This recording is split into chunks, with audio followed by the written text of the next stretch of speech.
কেউ মাছ ধরে, কেউ অন্যের জমিতে চাষ করে বাঁচে। এই হাওরই তাদের জীবিকার একমাত্র ভরসা।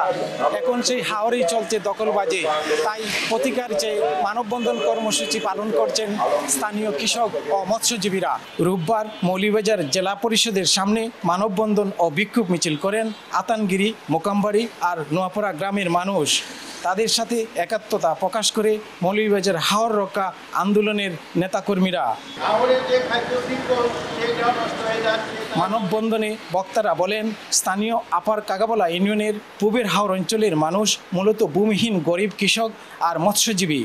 মাছ ধরা আর গরু চাষি তাদের একমাত্র জীবিকা। তবে মৌলভীবাজার সোলার পাওয়ার লিমিটেড নামের একটি কোম্পানি হাওরের প্রায় 100 একর জমিতে বসিয়েছে সৌরবিদ্যুৎ প্লান্ট।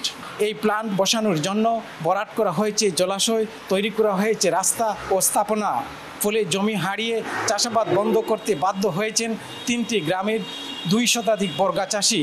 এদিকে আরও 400 একর ফসলি জমি দখল করে নতুন সৌরবিদ্যুৎ প্রকল্প বসানোর পরিকল্পনা করছে প্রভাবশালী মহল। ফলে খুব ছড়িয়ে পড়েছে কৃষক ও মৎস্যজীবীদের মধ্যে। এই হাওর যদি এই কোম্পানি শুরু হয় তাহলে আমাদের গরু বাছুর, আমাদের কৃষিক্ষেত, আমাদের মাছ পানি সব কিছুই ধ্বংস হয়ে যাবে। আমরা দাবি হইল আমরা যে হাওরটা আছে এই হাওরটা যতটুকু গেছে এই পর্যন্ত যদি অফ থাকে, মোটামুটি আমরা বাদ বাকি যে ক্ষেত খামারগুলো আছে এই ক্ষেত খামার নিয়ে আমরা মোটামুটিভাবে আমরা কৃষি, যেটা কৃষির উপরে নির্ভরশীল আমরা, প্লাস মৎস্যজীবী আসুন, এরা সমন্বয়ে আমরা একটা টাকার মতো মোটামুটি একটা অবস্থান আছে। এখন তো সৌর বিদ্যুৎ কেন কোম্পানি হইয়া যায়, তাহলে আমরা এমন বিপর্যয় পড়মু, আমরা কিছুই করার থাকবো না, আমরা ফ্যামিলি লইয়া অসহায় পড়ে যাইমু।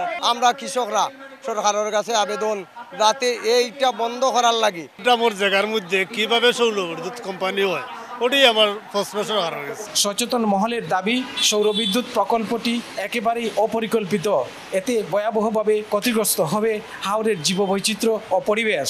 এই হাওর জুড়ে বিদ্যুৎ উৎপাদনে এই হাওর পরিবেশ ধ্বংস হয়ে যাবে, জলজ উদ্ভিদ, কৃষি উৎপাদন নাই হয়ে যাবে, মাছ যেটা মিঠা পানির প্রাকৃতিক মাছ এটা শেষ হয়ে যাবে এবং পরিবেশ ভারসাম্য নষ্ট হলে মৌলভীবাজার জেলা মানে অতি উচ্চ তাপমাত্রায় জনজীবন অতিষ্ঠ হয়ে পড়বে, পরিবেশ বিপর্যয় দেখা দিবে।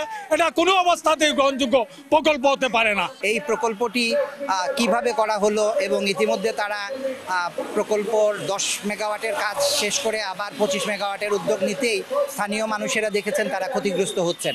এখানে পরিবেশ সমীক্ষা সহ আশপাশে কিভাবে পরিবেশগত ক্ষতি হচ্ছে সেই বিষয়গুলো আসলে পরীক্ষা করে দেখা দরকার।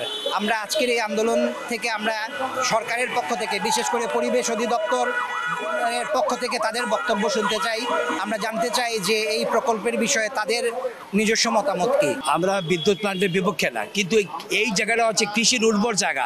সরকার 2004 সালে এখানে ধানের উৎপাদন বৃদ্ধির জন্য একটা ড্যাম তৈরি করেছে এবং এই এলাকার মানুষের প্রধান পেশা হচ্ছে কৃষি এবং মৎস্য। এই কৃষি যদি ধ্বংস হয়ে যায় মৌলভীবাজার জেলার কৃষি উৎপাদন অনেক অংশে কমে যাবে এবং এখানে মাছ উৎপাদনও কমে যাবে। আমরা সেই জন্য বলছি যেখানে ধান উৎপাদন বেশি হয়, যেখানে মাছের চাষ বেশি হয়, সেই জায়গাটা ধ্বংস করবেন কেন? আরও তো অনেক অকেজু জায়গা আছে যেটি ধ্বংস করলে ক্ষতি হবে না, সেই সব জায়গায় আপনারা বিদ্যুৎ প্লান্ট করেন। যেখানে ধান হয়, যেখানে মাছ হয়, সেইখানে করবেন না। একাধিক পরিবেশবাদী সংগঠনের মতে এভাবে চললে কর্মহীন হয়ে পড়বে পূবের হাওরের উপর নির্ভরশীল প্রায় 20,000 মানুষ। তাই হাওরের বাকি অংশটুকু রক্ষার্থে সংশ্লিষ্ট কর্তৃপক্ষের সহায়তা চান ভুক্তভোগীরা। শাহ অলিদুর রহমান, সময় সংবাদ, মৌলভীবাজার।